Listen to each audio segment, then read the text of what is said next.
V dělnickém domě v Dětmarovicích se po několikaleté přestávce kvůli covidu a rekonstrukci budovy uskutečnila krásná tradiční akce pro veřejnost nazvaná Medové dny. Jsme rádi, že se to takto uskutečňuje v naší obci, protože je to prezentace a vlastně vykvět naší spolkové činnosti, kterou máme, myslím si, tady u nás v obci docela špičkovou. Obec taky ty spolky velmi podporuje. Náš 17. ročník Medových dnů se tradičně skládá z výstavní expozice zahrádkářů, z jejich výpěstků, z expozice místních ochránců přírody, kteří slaví 40. výročí svého založení.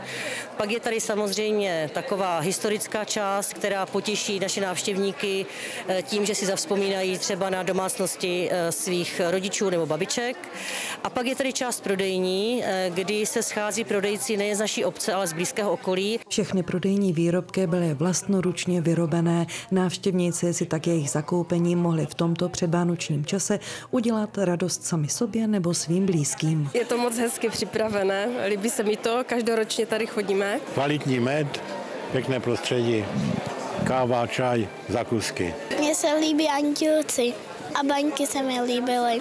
Součástí každého ročníku je také tvořivá výstava. Letos o nejkrásnějšího anděla. Kreativitou se pochlubili jednotlivci, spolky, děti z mateřinky a základní školy i místní seniori. Každý exponát má pouze číslo, nemá jméno, takže nikdo neví, čí vlastně je.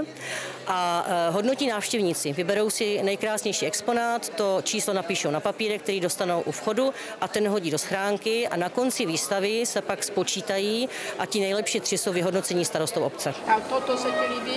Jo. Dobře, tak dej 15. Medové dny v Dětmarovicích každoročně navštíví přes 2000 lidí.